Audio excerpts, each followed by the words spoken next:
உங்களுக்கு எந்த டைரக்டர் ரொம்ப பிடிக்கும் அப்படின்னு என் ஃப்ரெண்ட்ஸ் சர்க்கிளில் ஃபேமிலிஸ் எல்லாம் அப்பப்போ கேட்பாங்க. நான் எப்போவுமே சொல்கிற ஒரே பேர் வந்து ஏஆர் முருகதாஸ். எப்போவுமே நான் சொல்லுவேன். கொஞ்ச நாள் போக போக அவங்க என்ன பண்ணாங்கன்னா, சரி வேறு ஏதாச்சும் இவன் பதில் சொல்கிறான்னா பார்க்கலாம்னு சொல்லிட்டு ஆப்ஷன் தரும் அப்படின்னு சொல்லிட்டு Maniratnam sir, Shankar sir, AR Murugadoss sir யார் உனக்கு பிடிக்கும் அப்படின்னு கேட்டால் அப்பயும் நான் ஏஆர் முருகதாஸ் சார் தான் பிடிக்கும் அப்படின்னு சொல்லுவேன். ஏன்னா ஏன்னா எனக்கு உண்மையிலேயே நான் வந்து அவரோட படங்கள் பார்த்து எனக்கு எந்த அளவுக்கு பிடிச்சதோ, அவர் கூட எங்கேயுமே பொண்ணுன்ற படம் அவர் ப்ரொடியூஸ் பண்ண படம்.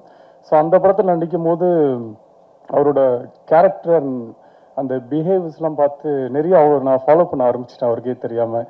ரொம்ப ஸ்வீட், ஒரு விஷயத்த வந்து கரெக்டாக புரிகிற மாதிரி சொல்லுவார். ஸோ என்கிட்டயும் அப்படி ஒன்று சொன்னார். இன்னைக்கு வரைக்கும் நான் ஃபாலோ பண்ணிகிட்ருக்கேன். ரொம்ப ஸ்வீட்டாக வந்து படம் ஃபஸ்ட்டு எங்கேயுமே போதும் ஃபஸ்ட் டே ஷூட்டிங்கில் மார்னிங் ஒரு 7 o'clock வந்துட்டு ஸ்டார்ட் பண்ண போகிறோன்னு சார் வந்திருந்தார்.